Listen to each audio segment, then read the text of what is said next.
Igbo ndị mana ege m ntị ekene mụ na asị m na adịla onye ọbụla na mma. Biko ka ihe a bụ the concluding part of that video ahụ I bido n'ebe kemgbe nya. Biko unu ya ege m ntị na unu nụ ka this young man ịma na ka m summarize everything before na enene this video because this is the concluding part of it. Ọ ya bụ na-enene something like this, you really need to pay attention to ihe na-eme mmadụ. O nwere ndị ọgwụ na ha alụlụ ọlụ. O nwere ndị bụ gị na Chukwu ga-edego, gị na Chikele ga-edego si na nna ihe anụnwa bụ ọgwụ ịma nji akpata ego na ọma ngalị gị. O nwere na-eme na some people, o nwere ebe ya bụ some people jee ha atọ, ọkwa ndị ya bụ ha jee ha na ịma na ihe ahụ abụrụ ụzọ chigidele gị. Ọ bụrụ ụzọ chigidele, and some people fail to read the handwriting on the wall ebe na nke izizi eme na nke ebu eme na nke eto eme na. Ever since the guy bidoro ije aha nọ na-eje obodo Igbo ka bido nwe problem from beginning. Ị maazị na oke nwere ka ọ bụrụ na chi gị edegole gị sị gị na ọ bụrụ n'obodo Igbo ka esi kpata ego so ije na ịkacha ntị je the very day bido the process ka ebido nwe problem. But most people fail to read the handwriting on the wall first before he move njem. Ije obodo Igbo problem na kịta aga gezie ntị ka unu nọ ebe vidio anụ nwe end ya. O nwere nwatakịrị ọkọwa ji ya ụgwọ mgbe ọ nọ mgbe ofesi ọ na-enye godo nwatakịrị na-ehepe ya na-arụ nkwa 102. Ọ natazi kịta ihe esiela n'ihe ike. Nwoke iri izikuzi 40,000 abụrụla ya very big problem. Ihe wesizie ike ọ na-agbaghazi ka ọ makwa ka o esi na ebe onye dibịa nke ọzọ gwugo ya wee ma nke ọ jee n'ụba ma nke ọ jee na ebe nwa o nwetakwa onye ọzọ na-aba. Ọ kpọkwa na fon gidigidi agụcha ego gọni ha ejelụlụ ya ọlụ 400 and something o si ebe agba jekwa nwetakwa onye ọzọ n'Enugu steeti gidigidi agwa na ejelu 100 and something thousand. O kọntaktị kwa enyi ya nwoke ị na-emekọ ihe wit ndị na-eje na mmụọ ndị bụ ndị ọgwụ na-alụ ụlọ ọrụ chaala ha n'akara aka gị na ha bụrụ ofu. O jesikwana ozi nwekwa onye ọzọ from Dubai nye at the end of the day o jekwa ebe ọzọ asị weta 40 something thousand. Nya akwụ juwe mgbe akụ ego agwụgo gị n'aka wee chetazi asị na wee mazi na ihe niile a na-alụ ya sinsi bụ ọsọ ahịa ka a na-agbụ ya. O jikwa ọnụ ya confess ya na the video unu ya anụ mgbe o kwuru ya na ma mahọdụ na dibịa na-agbakwa ọsọ ahịa na ala Igbo anyị. Kịta nwatakịrị o nyere ego ka onye nwatakịrị even today sị na ọ sịrị gị ka edi ego into two nye m half wele half, nwatakịrị ekwechilu. Biko then the concluding part of this video. By then mmachiatazi azụ I summarize ya the video mụna unu na. Then o nweziri nke ọzọ na-aba nkọntaktị onye nke a na-aba ọ dọkwara Facebook kwa ana m akpa afa onye nke a sị na a ga-agba afa na were gbara m afa nse ndere afa na ọ gbakwa agbacha afa sị ndere m sị m nọkwa ndị ichie ndị chi onye ụwa gị a ga-arụ ọrụ na-arụcha ya na ọ ga-adị mma nse mgbado ka ihe esi eme ọsọ cheki ihe oge eri mmesị ndere gị dị bill o cheki were apụta 400 and something thousand naira mmeji were ya bụ ọrụ nwanne ebe ka ndị gwekwa n'ụdị ego a ọzọ mmekwa ya sị ego a adịrọ ka m na-esi eme ọsị m ihe mere mbụ na m na-eweta ya small ihe na-agazi ewe m na-efinishi ya ncheta ya sị mba ọ nwere mbigodo steeti tibe ego small na ori ya nwebere ji ibu ụgwọ na m ga-adị briketi n'aka ya na ma ya emerịta ya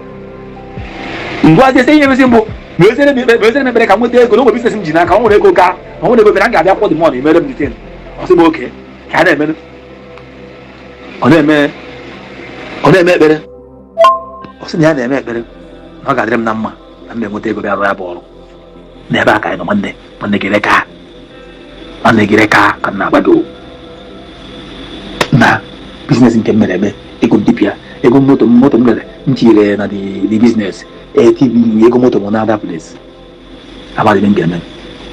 onye mkpọkwana no help onye mkpọrọ no help mgbe onye no help mgbe onye no help mgbe onye no help ụmụazị m agụrụ na-egbu ha mana ego m ji m na-eji wee physical something chọọ ihe mma ama wee mee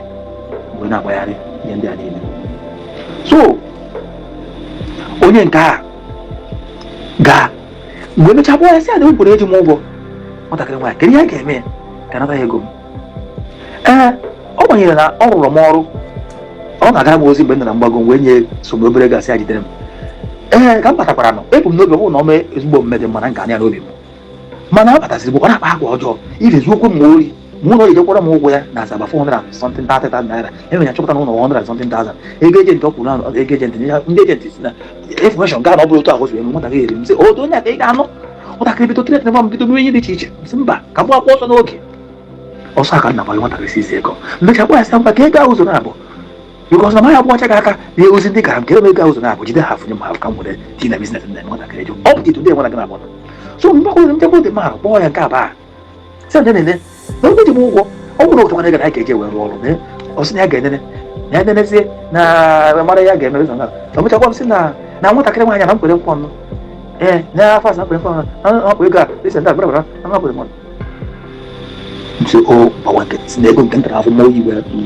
wee nweta ọgwụ ta na mkwere nkwọ ọnụnụ ọwụwe kụzie nwaanyị nkwọ ọnụnụ ọwụwe chọrọ igbu gị ihe agbazi ọsọ ọgwụsị nke irichazi ego niile nyere ya imegwu ihe ga-emesị eke ha afụ jide ha afụ si na nke ya gbapụ esi m na nke ya gbapụ ma ọsịrị onwe m ana m egozi nke ọbụla sị na maya agazi ọgwụzọ m na-egekwu ma ụka ilekwu nke ndị ekpere problem so ọzịrị onwe m mazi nene n'anya ihe ụwa ihe chifụtara aka nọzi emeziri bụ nwere ụbọrị a na m nwere na bayasa ihe ana ndị bayasa nwere ọbalụ ọgọ nwoke nyere ego gotara m ihe nye nwa mekwuo m ihe ọjọọ na-adị ana ntizie ya ahịa ka m nwere ike bido ọbụ a na-ekwenyere a na-ekwe ana ihe a na-ekwenye nwe na ụsọ ụgbọ ọdụ otu aka m si wee megide ọfụ onye nwoke kwa from Dubai kwa ọtakwara nkọcha ọsị m na onwekwa onye na-arụrụ ya ọrụ n'Enugu steeti na ngwa ya ka a gwata aka kọntaktị dị ma ka a mara ihe ga-eme ihe a na spiritual o nwere ihe nweta ihe si wee dị na mmụọ si aba agachakwa n'ihe ndị a niile ọsị m na onye nke a dị iche nsi oke akọntaktị dị ma sị na-aga afọ nke ya ụtọ ya nke 3,000 naira nkwa onye nke a mechaa kpọọ kọcha okọkwa ihe onye pụtakpọ nke nsị ya sendara m ihe ya na voice na WhatsApp na sendara m voice na WhatsApp ewu m ikere ụtọ ihe gwara m na-amaghị ya ga-eji were ya bụ ọgụkọcha ego nke ochie ketere gị na-apụta ebe 100,something,000 naira nsị enwere ego nji n'ọkwa ya ka a ga-eji were ya bụ ife ma sendara m na WhatsApp okwere sende ihe o ziri m anyị ozie na-aga nchịkọta ihe ego ma nwatakịrị nwaanyị agha ji na-enye m nsogbu n'obi nzi oge ihe mere m bụrụ na na ga-agwazi isi ka mara ya ga-eme nwatakịrị nwaanyị a na mmadụ ndị be ha na-eme ihe arụsị ndị be ha na-eme ihe anyị na-akpọ mmadụ polisi ada nwatakịrị nwaanyị ji polisi na-etere nkwara mmụọ as well because na onye nnewi ọma anya ihe ndị a niile na-etere mmụọ na ego m so ihe meziri bụ nkọcha dị manụ dị dị masị ihe mere m na a ga-atụ ya na mmụọ ka ọ bịa kwụọ m ụgwọ m nsi oke ihe mma ego m mesi wepụta mana m gwara sị ya ka ya ebụa jide haf nye m haf ada otu akantị stand ebe ọrụ mkpọkwa wee je nke agwa sị ya jide haf because manya gbaba ya aka ọ nwere ọrụ ndị ọrụ gasị oge gasịrị m ozi mgbe nara mgbago na manya gbaba ya aka ọsị m oke ọsị m na-eche ka ya eji were ya bụ ọrụ ọrụ gwa m mechaa oche gịchasị na ọ pụtara 40,000 ebe ka nji 40,000 na mgbagharị gbakwa ịkwọsịgbakwa ego ndị nara mgbago ya tọtara 5,000 naira megide mgbekwara the time because ihe o tekwu about 2 weeks mgbe na gbara gbasara ego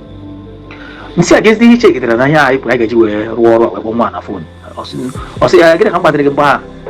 nsị a mara gị nwa kwuo n'ihe gwasị nete na 50,000 naira nsị a ọ bụrụ ihe ị gwara m na 40,000 megide ọsị m oke na m nweta ya na 40,000 ahụ amakọ m na dibịa na-agbakwa ọsọ ahịa dibịa kwa na ala Igbo na-akwọ m 40,000 na nọkọrọ ndị mmadụ na-eji wee zụọ ụmụ mmụọ mkpọ 40,000 naira were nọmba nke nwaanyị sendịkwara anyị n'ike riri ego m na Rivers steeti ebe a si abụọ na mmadụ na-agba na fon ha were ego m nye m nke ọzọ megide nwoke ihe nwoke mee ihe na chọrọ ime bikọs nke nwaanyị nwe ya kọtago m ya ọ na-etere m iwe gbazie n'ime ihe ọbara m na-eme ego mpụta so ma bifo m mee ya bi akpụrụ nwanne nwoke na fon si ya na-ene kọchara nwanne nwoke si na ya akpachi mazụ chegide ha kpọrọ m bifo site the man gaa n'ihu so the man ama m na-agba ọsọ ahịa dibịa the man wee nara m ego wee sị na ya ga-akpọ eze mmụọ na enwe eze mmụọ na-emerete m nsị ya mana ihe ọbụla na-eme a na-ese na vidio na-ese ndịrị anyị nwa na anọrọ dị ya na-eme n'ihe na-ese ndịrị vidio ọ sị na mmụọ nke ya a na-ese ese na mmụọ na nchara mmụọ niile ka a na-ese foto nsị ya mana ọ bụtụ aka ndị ọzọ si eme ya bụ ihe na ahụ otu ọnọkọtakwa ndị osere m ofu mmụọ na-abịa se ndị arụ m anọ ebe a na-aga ọja, anọ ebe a na-ekwu nke, anọ ebe a na-ekwu imo. Ihe m nọdịbe bụ na ọ mecha kpọọ nke nwaanyị. Nna nke nwaanyị sị na nke nwaanyị tịrịtịrị ma sị na ya bụ nwa mmiri na onwe ihe na-eme, na onwe ya na-emesi ji emebe. Na ya nwe ihe na-emenụ na nke nwa ji eme, nke nwa ji wee eme. Nna dibịa anụtụwakwa ụjọ. Kpọọ m na fon na-ekwu na ihe mere mmadụ na ụmụ ọrụ ọzọ a ga-arụ. Wee nwara mmụọ na-echi mmụọ chi ya bụ nwa eze mere o ji wee ka obi na-ekwu ụdị okwu a sị biko na manya biko ego ọkwa ego m ọrụ m nwe ego ọrụ na ma asị ka na ụmụ nwa nwe ihe ga-agwa gị ụdị ihe si wee dị ka ihe ọ bụzikwa gị nwa na-agbakwazi parapara ọzọ ihe mere mmadụ na-agwa ndị eze mmụọ dị sanda na ya gwụgwụ esi ya na ndị of that month ya bụrụ onye na-ebe ebe sepụrụ wụdị na ya emekwa ya everything na mgbazi na na-agba ọsọ ahịa na detin ọ ga-aga n'anya n'anya o nwere ihe mma a na-eme ese ndịrọmendị na na-eme na detin ihe meziri bụ ekwezi m afọ nwa dị kesi mgbazi ya nkịtị si afọ ozi na dị mata for something naira meghere na die ruo tata kesi ahụ afọ ọdụ ya alụsị atụrụ nothing dị nwa nke ego mgbe tata so ọ bụrụ ya egburu m akụkọ a na nkenke o nwere ihe niile ahụ m dere rụrụ m ọrụ maka m o nwere any one work ọrụ m aka m na-asụfa ruo taa na-achọ ụzọ ọ ga-esi weta m na mgba ọ bụ mmadụ nwere akọwa abụ mmadụ nwere wisdom eji akpata ego mana ewepụrụ m wisdom m tụba spiritual one mana na-afụgo m that na even the one nọ mụnwa n'ime ka ọtụtụ nọ ha n'ime because ọ bụ nwa onye jere ije with the passport na abụrụ nke m nọta agwụrọ m ọgwụ ajụrọ m eze njecha ya nọta ejirọ m nga 20 years na ndị ọzọ njecha ya nọta oruzie ka nta Chineke dugide m n'ihe m nchi ụwa m jigide m ihe na nrazie m emeziri m chụhazie spiritual one o wee gosi na ihe ndị a niile bụ onye na-edere ọda saịdị na-ere ọ bụrụ nwe ndị ọ na-arụ ọrụ amarụ m mana m nwanne m ọ na-arụ m ọrụrụ m ndị baịs bụ ọ na-arụ ọrụ na baị ọrụ m so egburu m ya na nkenke nwa nke kpọtakwara m n'isi again nke setapụra gị ka ọ bịagodo otu a egburu m ya na nkenke ka ọ mara gị mma daalụ.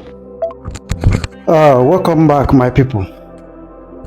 Hope you enjoyed the story and I hope na ịmụtara ife na ya. Well, when you nenecha this story from beginning to end, but don't be surprised tomorrow those people patakwa have fall victim to that same thing. They got somebody didn't mean from part 1 to part 100 nenecha ifa no see ifa nine. But tomorrow, of when we're in that situation, or fall mugu. But for the next reason, na jongwem does it mean that by amalo make it? Onu si nenecha video from no na sigia na divya bu aga akụkọ abịana na njedebe n'ụbọchị nketa wee na-asị biko ihe ọbụla ime n'ụwa mee nke izi mee nke ebuo inwe opportunity ime ya nke ịtọ ime ọ bụ na ọ gara happy ya entirely happy maka na ihe niile na ego ka a na-agbalị adọnọgide ịkwụcha ụgwọ niile ekwu mechi ihe niile dị mmanụ mecha ma akwụkwọ ejiji obodo oyibo ma mgbe na-efe visa ma mgbe afọ ọjị paspọtụ ma mgbe mee ihe niile a niile bụ ego aha achahụ thousands of naira adọnọgide ọgbalịzi aka ụmụazị afọ ọzọ ego ha ji ili nnu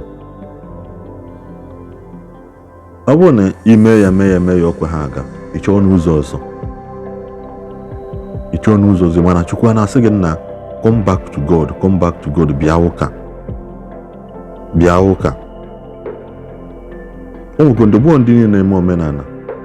ịmaga asị ife mmadụ ibe gị n'anya ka isi fe onwe gị n'anya ịma na ọlụ ebie na mana ọ bụ ezigbote ihe jogburu onwe na ndị Igbo pụtaja na-alụsịlụkwa na-alụ onye Igbo ibe ha gai nna ịma na ide eme ha hapụ ya onye ahụ gabala onwe Keta this young man na elugo to the junction of his life na ịga dị ọzọ wee nwezi ohere wee na-ekwu ihe ya na ndị dibịa je ọzọ dị ike ibia wee bụrụ biko n'udo ọ na-aga ewute m na ụfọdụ nenecha this video like this nenecha this kind of thing ha sị ka ha je try ya ka ha ma na ọ ya alụ ọlụ ha sị ka ha je try ya afụgo m so many comments so many things ndị mmadụ na-agwa m come regarding their own incident biko ihe ọbụla ime m izizi mee ịbụọ ịchọzi try nke ọzọ try ya yogaro apadatin mala ihe ọzọ ihe eji ndụ gị wee because ịmago na is not working but is not working o nwe bụ na the difference between na try ihe n'afọ result obele ya na ị na-akara anyị ya problem nke ka nke ị na-achọ isolve na-apịa. They are two different things. Biko ekene m onye ọbụla na-asị biko na-enyere ya aka na subscribe na this channel na-agba notification gị ka isola anyị na-enweta notification mgbe ọbụla anyị tiri vidio ọfụ. Ekene m Igbo niile na-asị na ọ ya dịla Igbo niile mma. Ngwanụ ka anyị nwee mgbe ọzọ.